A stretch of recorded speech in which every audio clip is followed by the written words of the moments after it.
welcome to Straightforward.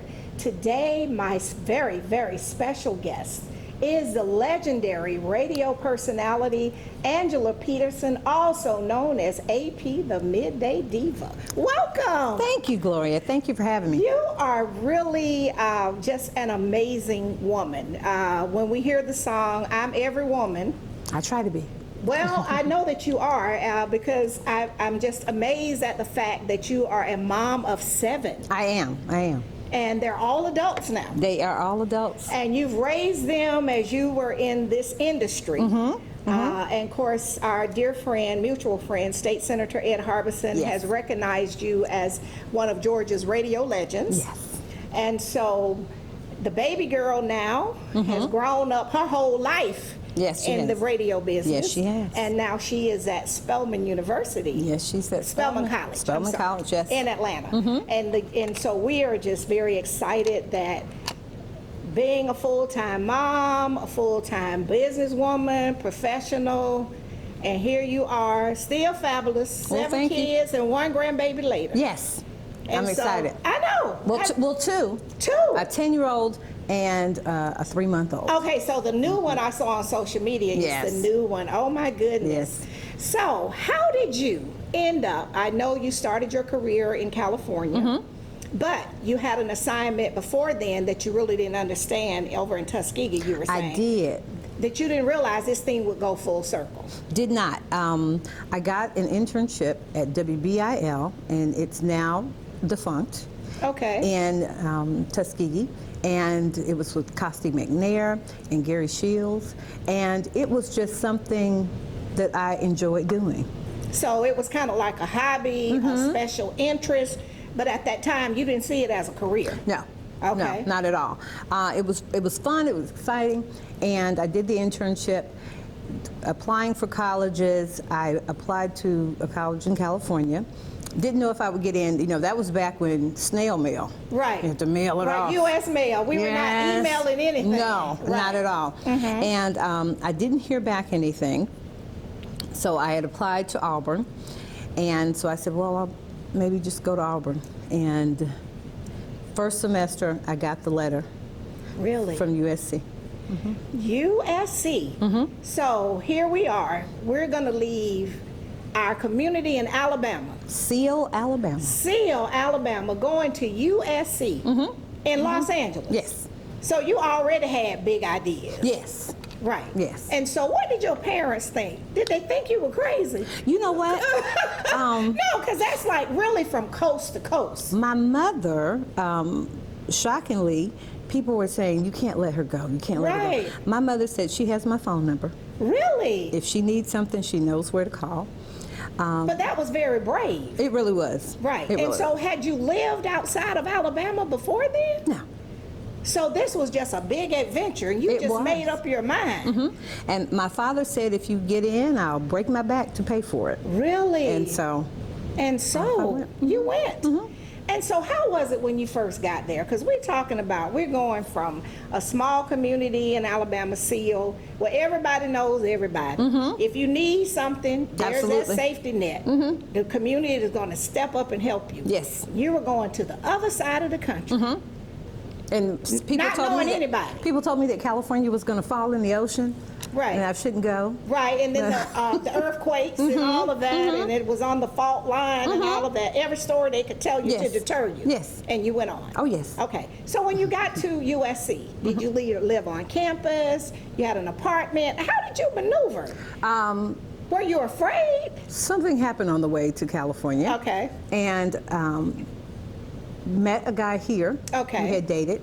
He joined the Navy. Ah, okay. And he got stationed to Long Beach, California. How? Isn't that something? Talking about the journey and a twist of fate. Okay, so Long Beach is right there. Okay, so you were able to, and so you had someone there with you. Right. It wasn't like you just... So I lived in Long Beach and traveled. And you commuted. Wow. in the traffic and everything. Yeah, well, yes. Yeah, because even It is then, not- it the was traffic horrible. is horrible. And now it is a total nightmare because at 3 a.m. in the morning, it's just It's still bumper to traffic, bumper. yes. Right. Yes. And so you navigated. Okay. Oh, I loved it. Right. Well, look, because that's who you are. You're a diva. You were looking for You know, the at big- first you're just a little apprehensive because here, the traffic is tough in front of Peachtree Mall, or in front of, at that time, the square. Right. And Columbus Square Mall for Yes. people that Oh, yes, who are don't not know. familiar. Right. Right, That was right. Macon Road. Right. and then you go to where they have 8 or 10 lanes of traffic. Right. And You got to figure out what you're supposed to be doing and how you're supposed to be doing it, because you can't go creeping along like what we do here. right, It's like right. you got to make it The happen. tallest building I'd seen here was the Aflac building. Right. And didn't compare to Los Angeles. Right. So you didn't get overwhelmed. You figured it out.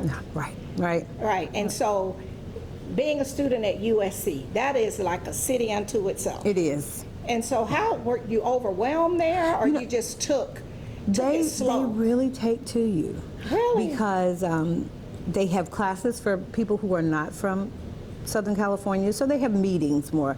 So Okay. they tell you things, like you find out that there were over 123 languages spoken in Los Angeles. Right. So So it's kind of like a welcoming and then like a special orientation. because during that time here, we only had, on a daily, I would see black, white, and probably Asian. Right.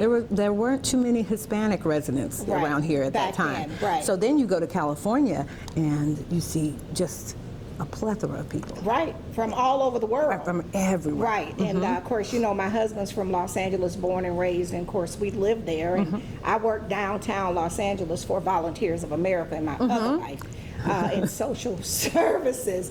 And so it really was an experience. And I had lived other places, including South Florida, but LA is like a world unto It really itself. is. It really It is. really is. And so that's where we started with the media, public relations on the official side of the house. Right, Okay. right.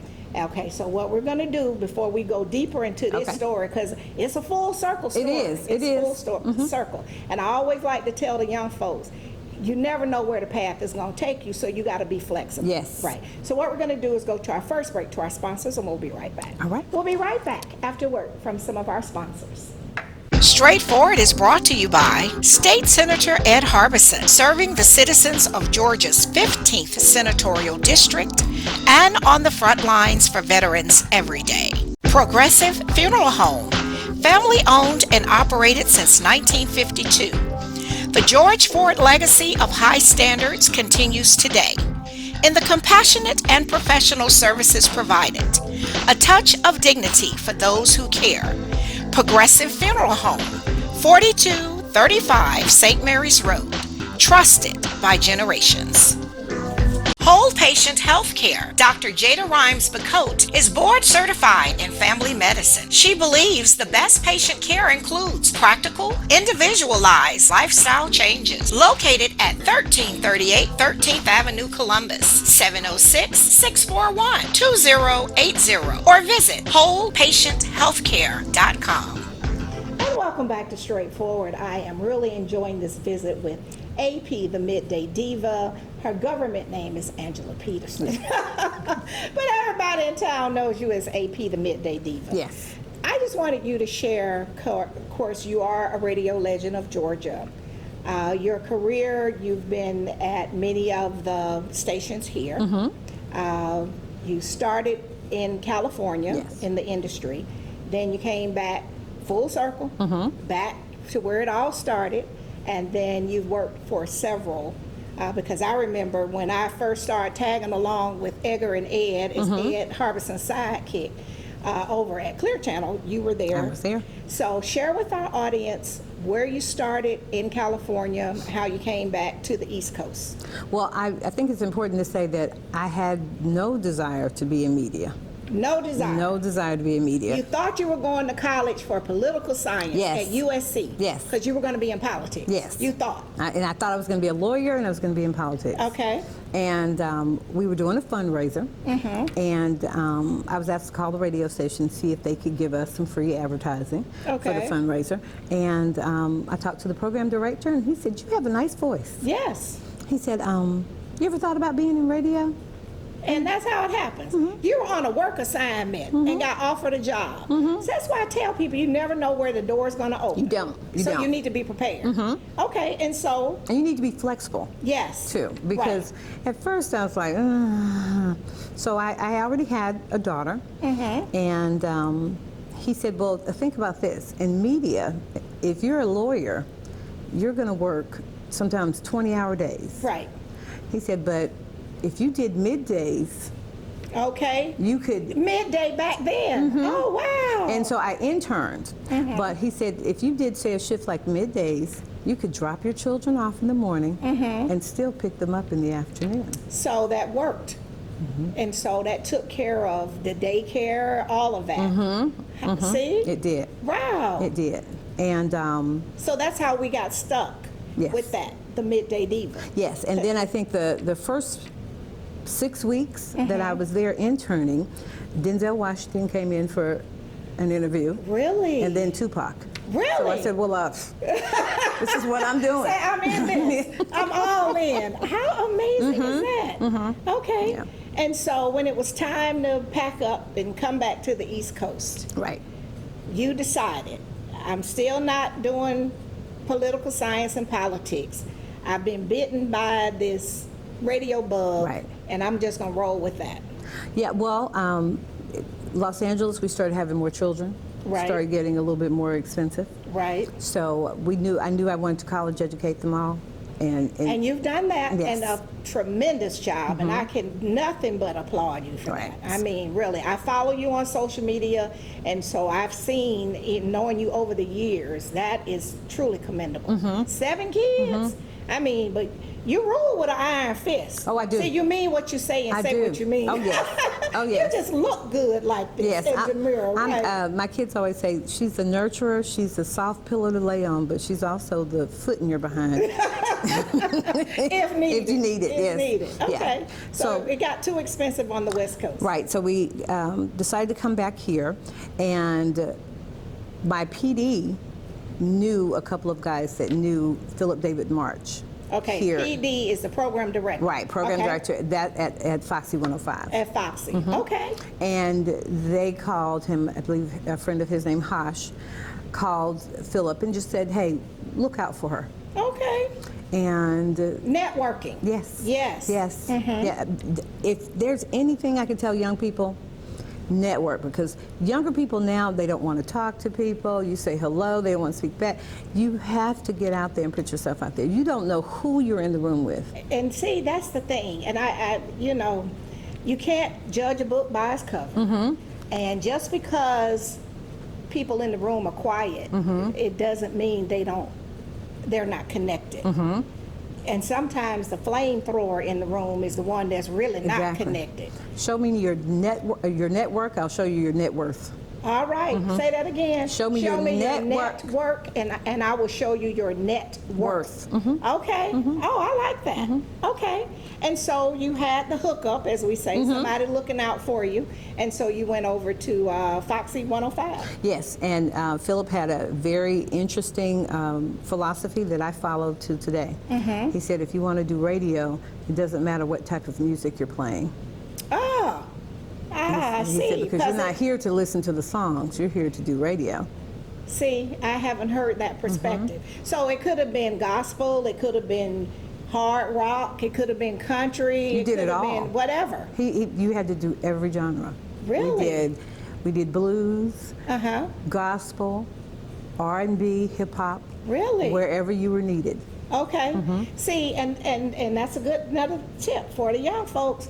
Just because you think you want to be Robin Roberts, Right. you can't be Robin Roberts. Exactly. You on the on Good Morning America or on the Al Roker on the Today Show. Right. You might have to go and do something else Absolutely. to get there. Right. Okay. And then the more you know behind the scenes, the more valuable you are in front of the camera. Okay. So if you know how to do a little bit of everything, especially now in this day and time. Right. But you were in radio when the change came. Yes. Because I always heard Ed and Edgar talking about the reel to reel and had Carts. yes, and all of that. And so you survived that. Yes. Because some folks could make the change. Right. You know, of course, they Right. were older than you, and they just knew the business from where they knew it from. But you were able to make that transition. And then We go- went to CDs, right. and now it's computerized. Right.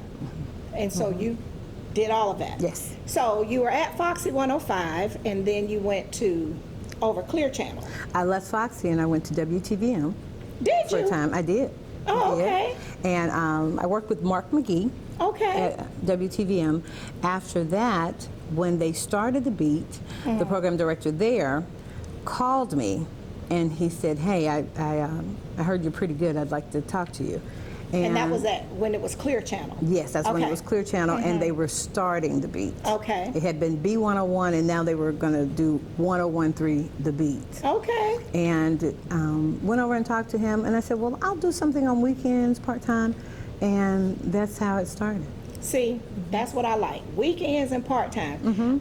I want the young people to understand it might not be just that perfect thing that you're looking for. But Rarely. Rarely it is.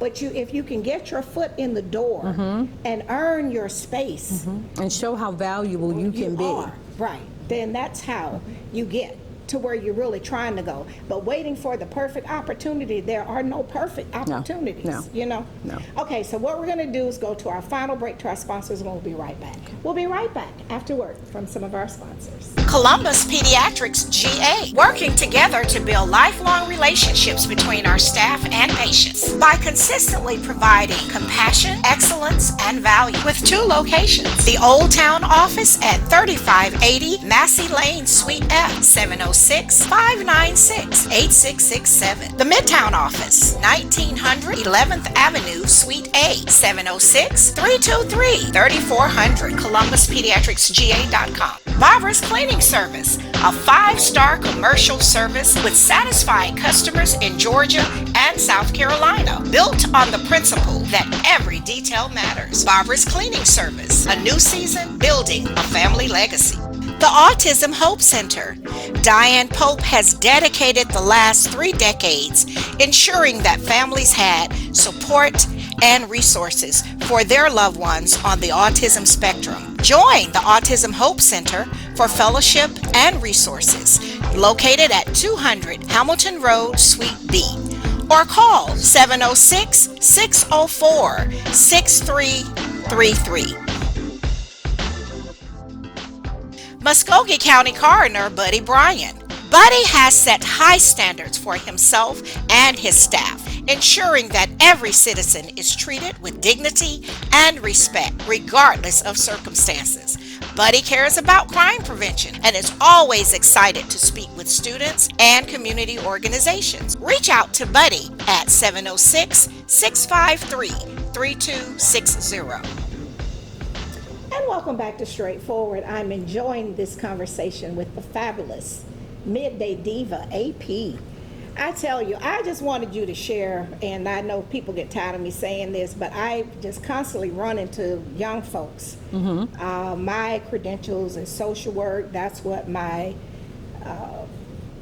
career was. This is my passion. I started out just a sidekick with Ed and Edgar, and you know, it wasn't somebody paying me $1 gazillion. No. It was like, if I can just sit at the feet and learn.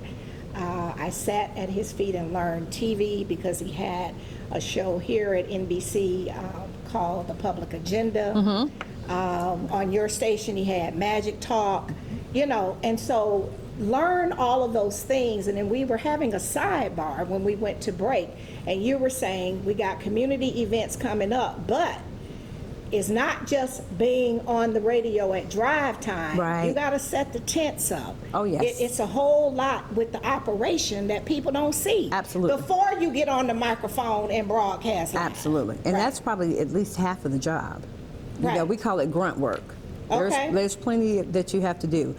We have vans, they have to be cleaned. We have to take them to be washed. You got to make sure they're gassed up.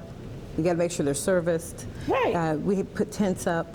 Take them down? Yes. So yes. even when all the festivities are over, there's the work before and the work Afterward, yes. So it's not just that you get to just show up and then you just get to be beautiful and stand there and do all the talking. Right. They have to understand that there's more to it than just the glamorous side. Absolutely, Yeah. absolutely. Or people think that you meet rappers all day, you talk, and that's part of the job, but it's only about 10% of it. Right. It's not always celebrities. Oh, no. Right. Oh, no. Sometimes you do, like you said, you know, Tupac and Denzel, and Yes. you had that bug then. Yes. But then sometimes you could go a whole year and never meet a celebrity. Absolutely. But you still got to do what? Quality radio. Right. You have to Quality do a radio. great job every day, and you have to come into work expecting to do, intending to do a great job. Even, and especially in your business, if you having a rough personal day, you raise 7 kids. How many boys and girls? 2 boys, 5 girls. Oh, Lord, and you still fabulous and in your right mind. Bless you. Oh, Lord. So even with dealing with the kids and making sure people are at school and in college and with all of your floating schedules, because even when you're not on the air, you're out doing community events. right. You're doing a bowling for fundraising Right. and supporting and other gas drives, and you do all that stuff for free. Exactly. You know, for the nonprofits. Right, right. The Red Cross and blood drives and back to school things that's really thankless. Right. But it's for the common good. So it's no celebrity showing up there. No. Beyonce is not coming to No, that. not that But one. you still got to come there and give 110. Absolutely, every time. Right. Every time. So- and that's what matters. It does, because that's where you're building your reputation for Right. your station in the community. So then we left Clear Channel, and then now you're with, I'm with RCG Media. Okay. We were with Clear Channel, and then that became iHeart, and then iHeart had to sell off some stations. I think they didn't think we would be sold because we Right. were the #1 station in town. Right. But Chris Martin and James Martin and so. got a chance to acquire us. Yeah. Okay, and so you were able to stay and just move locations, but still you're saying. We moved 1 block away. Right. And so you can really walk. You didn't have to Yes. move your car. Yes. But you were able to continue what Absolutely. you had built. Yes, and we're a smaller unit now, but I think we're a closer family unit, and we enjoy it. We Right. enjoy it. And so now with you are the. What's your role? Because now you're not just AP, the Midday Diva. I'm the program director for the station. Okay, you're Yes. the program director, so you're part of the management team. Yes. Right. And so how many stations do you all have? We have 3 urban stations. 3? Okay. We have 92.1 Smooth R&B. I like that one. We have Hip Hop 106.5, and that is classic hip hop. Okay. And then we have the #1 station in town, 98.3 The Beat. Okay. So you're on 98.3 The Beat. Yes. Okay. I have to be honest. I was in a store and then the traditional hip hop was on, and I heard Edgar's voice too on there. It was overstimulating because I'm a girl over 60. So I said, I thought Edgar Champagne, because Edgar and Rashida is on the smooth Right, R&B. R&B, yes. Right. So okay, but that right there, I wasn't But ready. Edgar also loves his hip hop. I His know classic that. hip hop. Oh, I know Yes. that. I know that, and I was really stunned because I was paying, and I was like, but that's Edgar. Because in my car, you know how you leave them on certain things, and and just following you all from over the years. So that was something, because Edgar's been in the business a long time. Yes, he has. A very long time, Yes. over 50 years, and of course he's a radio legend. So what do you want the community to know about your station and how you all give back? I know you do a lot of things for the nonprofits in the community. Yes. We're always open. We want to make the Tri-City area a better place to live than it is now. We want to get better and better, and I think the only way we can do that is by being out in the community, helping in the community. We talk about we need crime to stop. I think that's a community effort, not just a policing effort, but a community effort. So if you have a nonprofit, if you're doing something for the community, we are always willing to come. All you have to do is give us a call. Okay, and it's at no charge when it's a nonprofit, so we are stopping the violence, or we're raising money for the breast cancer awareness. You're doing things for the veterans, the homeless, Christmas time, and Thanksgiving. We do Jocks for Socks. Oh, see, I didn't know that. We collect socks for homeless people. Okay. Because we found that socks, clean socks, are one of the things that homeless people need the most. Right. So we do Jocks for Socks. Okay. So when we go out in the area, if you see us out, just bring us a pair of brand new socks. See, I just learned that. I wasn't familiar with that. I know y'all do the food giveaways and the back to school and all of that. Yeah, But DJ Jocks- Cashflow also does, we collect for Hope Harbor. Okay, that's the domestic violence shelter. Yes. So we're collecting for Hope Harbor. We are Jocks for socks. What is it? Jocks for socks. And those are for the homeless people, because if they keep their feet dry, that helps them as they're navigating out on the street. Absolutely. And then coming up, we have our annual Christmas party that's free for children, and that's going to be on December 15th, and we do that every year with Gwinnetta Wright and her team. Okay. So you're out there doing it. Yes. It's not just about making money for the station. Of course, the station needs to make money to pay the bills and to pay the talent, but you're always giving back. We try. I know. Well, you know, you've been in the game a long time. I just want to thank you. I really admire you as a mother, as a professional. Thank you. To have 7 kids, look this fabulous, make sure they all get well educated, and still work a full-time job. I have to have somewhere to live in 20 years. No, but still, you know, work a full-time job and give back to the community. That speaks to you and your parents and the way that they raise you. And we thank you so much. Thank you. And we'll do this again. Oh, please. Oh, okay. This has been straightforward. If you don't stand for something, you will fall for anything. Until next time, be blessed. What up, world? What's up, Columbus? Be sure to tune in every Sunday, Straightforward with Gloria Strode, right here on NBC 38.